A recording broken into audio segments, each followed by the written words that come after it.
ಇನ್ನು 2028ರ ಚುನಾವಣೆಗೂ ನಾವು ಒಟ್ಟಿಗೆ ಹೋಗ್ತೇವೆ. ಬ್ರೇಕ್ಫಾಸ್ಟ್ ಮೀಟಿಂಗ್ ಬಳಿಕ ಸಿಎಂ ಹೇಳಿಕೆ, ನಾವು ಯಾವಾಗಲೂ ಕೂಡ ಒಗ್ಗಟ್ಟಾಗಿ ಇರುತ್ತೇವೆ. ನಾನು ಮತ್ತೆ ಡಿಕೆ ಯಾವತ್ತೂ ಕೂಡ ಬ್ರದರ್ಸ್ ಅಂತ ಹೇಳಿದರು. ಇಬ್ಬರು ಒಂದೇ ಪಕ್ಷ, ಒಂದೇ ಸಿದ್ಧಾಂತ, ಜೊತೆಯಾಗಿ ಹೋಗ್ತೀವಿ ಅಂತ ಹೇಳಿದರು. ನಾವು ಯಾವಾಗಲೂ ಬ್ರದರ್ಸೇ, ಒಂದೇ ಪಕ್ಷದಲ್ಲಿದ್ದೀವಿ, ಒಂದೇ ಸಿದ್ಧಾಂತದ ನಂಬ್ಕೊಂಡಿದ್ದೀವಿ, ಒಟ್ಟಿಗೆ ಕೆಲಸ ಮಾಡ್ತೀವಿ. ಮುಂದಿನ 2028ಕ್ಕೂ ಕೂಡ ನಾವು ಒಟ್ಟಿಗೆ ಕೆಲಸ ಮಾಡ್ತೀವಿ, ಅಧಿಕಾರಕ್ಕೆ ತಗೋಬೇಕು. ನಾವು ಯಾವಾಗಲೂ ಬ್ರದರ್ಸೇ, ಒಂದೇ ಪಕ್ಷದಲ್ಲಿದ್ದೀವಿ, ಒಂದೇ ಸಿದ್ಧಾಂತದ ನಂಬ್ಕೊಂಡಿದ್ದೀವಿ, ಒಟ್ಟಿಗೆ ಕೆಲಸ ಮಾಡ್ತೀವಿ.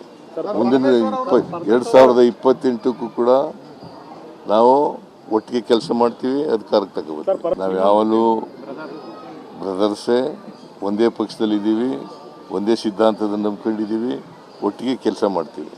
ಮುಂದಿನ 2028ಕ್ಕೂ ಕೂಡ ನಾವು ಒಟ್ಟಿಗೆ ಕೆಲಸ ಮಾಡ್ತೀವಿ, ಅಧಿಕಾರಕ್ಕೆ ತಗೋಬೇಕು. ನಾವು ಯಾವಾಗಲೂ ಬ್ರದರ್ಸೇ, ಒಂದೇ ಪಕ್ಷದಲ್ಲಿದ್ದೀವಿ, ಒಂದೇ ಸಿದ್ಧಾಂತದ ನಂಬ್ಕೊಂಡಿದ್ದೀವಿ, ಒಟ್ಟಿಗೆ ಕೆಲಸ ಮಾಡ್ತೀವಿ.